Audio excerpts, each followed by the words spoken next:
tempat yang luar biasa istimewa.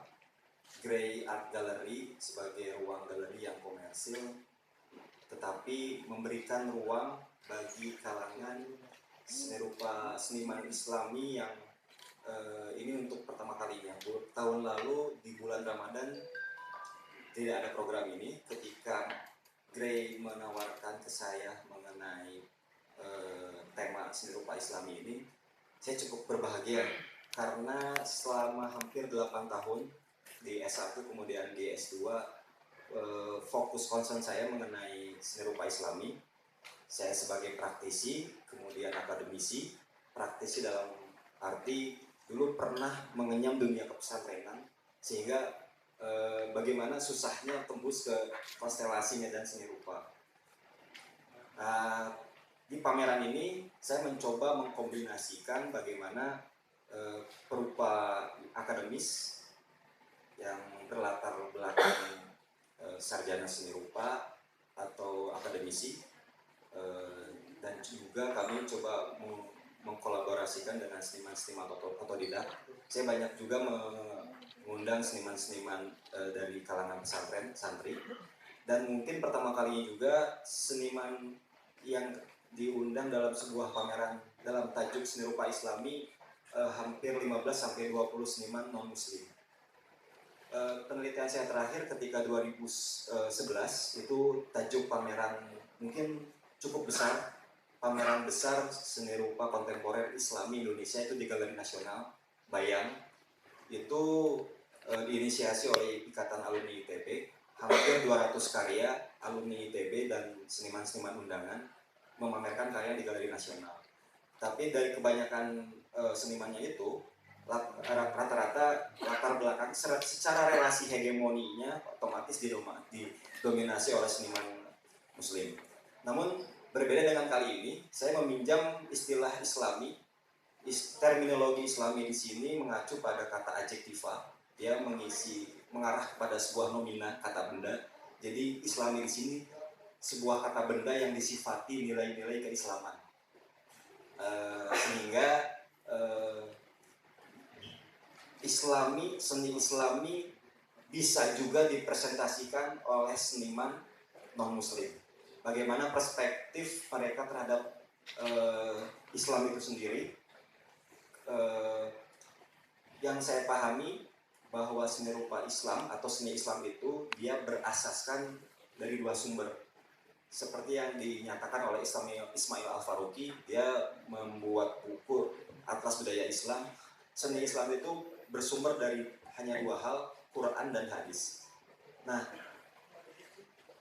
teman-teman media bisa melihat dari lantai bawah sampai atas ada keragaman warna visual, secara visual yang mungkin akan menjadi sebuah kontroversial secara visual, apalagi ditajukan kepada konteks seni rupa Islam. Bagaimana ada yang menyatakan makhluk hidup tidak boleh digambarkan, kemudian lain sebagainya. Jadi jangankan makhluk hidup, saya menemukan di mazhab Maliki itu di daerah Kornul Afrika. Daerah Kornul Afrika itu Afrika Utara antara Sudan, Maroko segala macam, itu mayoritasnya Maliki. Kalau di kita kan 75% Syafi'i. Bahkan di Imam Maliki tulisan kaligrafi Arab seperti ini itu dinyatakan haram di dalam masjid. Padahal kontennya berisi nilai-nilai Al-Quran dan hadis. Jadi jangankan makhluk hidup gitu. Saya menemukan di mazhab Maliki itu tulisan kaligrafi Arab itu diharamkan bahkan di dalam masjid. Alasannya pertama khawatir mengganggu kehusuan sholat. Jadi kalau di kita kan di masjid-masjid banyak tuh dinding-dinding. Nah itu sebagai fenomena bahwa mazhab 4 Maliki, Hanafi, Hambali, dan Syafi'i itu mereka kontroversial, tetapi selama masih ada dalil atau naskah yang menyatakan boleh atau tidak boleh, makanya saya sebutkan di teks kuratorial, selama debatable-nya masih tentang dalil naskah, itu masih diperdebatkan. Jadi pameran bulan terbit exhibition ini kita mencoba menelaah ulang bagaimana perkembangan seni rupa Islam saat ini. Karena biasanya di tahun-tahun sebelumnya kita terjebak di kata kaligrafi Arab dan segala macamnya. Yang tulisan kaligrafi Arab sendiri merupakan disebutnya puncak seni Islam tertinggi, namun di Middle East. Ketika berbicara konteksnya seni rupa Islam di Indonesia yang latar belakangnya etniknya beragam, kemudian suku, bangsa dan segala macamnya, kita tidak bisa menyebutkan bahwa kaligrafi itu adalah identitas seni rupa Islam Indonesia.